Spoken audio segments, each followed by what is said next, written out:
Hi everyone, it's David here from Evolution. Today we're going to talk about some of the reasons you may not join a gym or some of the reasons you've joined a gym in the past and quit. And we're going to identify the problems, we're going to figure out some solutions, and hopefully by the end of this short video, you'll be able to put a plan in place to ensure that you can figure out a way to get healthier, stronger, fitter, and live a better lifestyle. So there are a couple of main topics really that come up on a regular basis. I asked the question inside an intro, what are some of the reasons that you've stopped in the past? And the answers can be so powerful. But some of the main ones are intimidation, okay, which is fair enough. And we're going to get into these a little bit very soon. The second one would be knowledge, not knowing what to do, when to do it, how to do it. The third one is going to be enjoyment, which is a really big thing when we're considering joining a gym. If you're not enjoying what you're doing, the chances of doing it is very slim long term. And the last one is going to be goal setting, okay? We often set big goals. I'm a fan of setting big goals, but what do we do with them? Topic number one is going to be intimidation, and there's two layers to this in my opinion. So layer number one is that initial kind of anxiety about maybe making contact or walking into the gym for the first time. I completely understand that.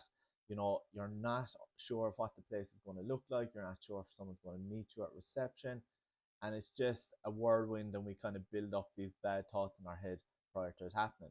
At Evolution, we do a session called a no sweat intro. There'll be a coach in contact with you prior to your meeting, and when your meeting is set, it's going to be at an exact time, and you know for sure that that coach is going to be waiting for you at reception to welcome you and hopefully ease your nerves within the first couple of minutes. The second layer to intimidation is just being on the gym floor.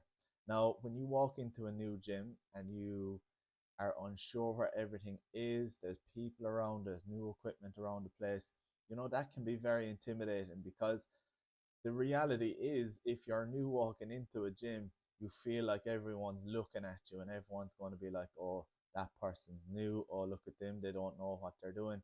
Genuinely, this really is not the case. Most people in the gym are literally just focused on themselves and what they're doing. And now I'm talking about kind of an open access gym here now, where you go in and kind of work away and train yourself. The likelihood is, 90% of those people are going to have headphones on. They're maybe going to be glancing in the mirror a little bit too often, but that's okay too. But those people are literally just focused on themselves, focused on their own session, and they don't really care too much about what you're doing. So just try your best to remove that. But at the end of the day, I still understand it. That's why we are a coaching only gym in Evolution. You'll have a coach with you at all times and a bunch of supportive members showing you where everything is and telling you that everything's going to be all right. Number two, which is also kind of a strong one, is just going to be knowledge around training and kind of understanding what you're meant to be doing. This can be a tough one, because how are you meant to have the knowledge? You can, look at videos on YouTube, you can put a bit of a plan together. But one of the biggest things holding people back is the knowledge, and not necessarily the knowledge itself, but the not making progress part. You know, most of the time, you're going to the gym to achieve a certain goal. It might be to lose body fat, gain some muscle, get stronger, reduce your risk of injury, whatever that might be.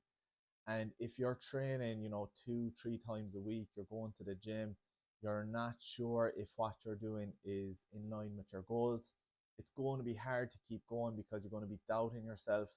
And it's just a difficult thing to do, to go and work out, 2 to 3 hours a week and not even be certain if it's going to help. Now, something is always better than nothing, but I would recommend either getting a training program or joining a facility where you're going to have a coach with you at all times. It removes the doubt out of your brain completely, and every time you step onto the gym floor, you're increasing your chances of reaching your goal. Number three is enjoyment, and this is absolutely huge. If you're not enjoying what you're doing right now in training, or maybe in the past you were training and you quit, enjoyment is a very, very big one. Like, if you are going in there, as I said, 2, 3 hours a week, and you're miserable inside there, you're kind of just going through the motions, you feel like you're doing it because you have to do it, and you're not having a laugh and not enjoying the people around you, it's very difficult to go back. Now, look, some people are just very happy going to the gym on their own. In the past, to be honest with you, that's what I prefer to do. I prefer to just go in on my own. I like the time in my own head for that hour. But now I prefer that kind of more social aspect, you know, be it going for a run or a cycle or even going to the gym. I prefer having people there. I prefer going in, chatting to people. I feel like I push myself a little bit harder because I'm trying to keep up to the person next to me. Just being the competitive nature that I am, obviously you don't have to do that, but enjoyment is huge. If you're not loving your training right now, I'd recommend looking at other avenues that you can still continue to reach your goals, but you're going to enjoy yourself along the way.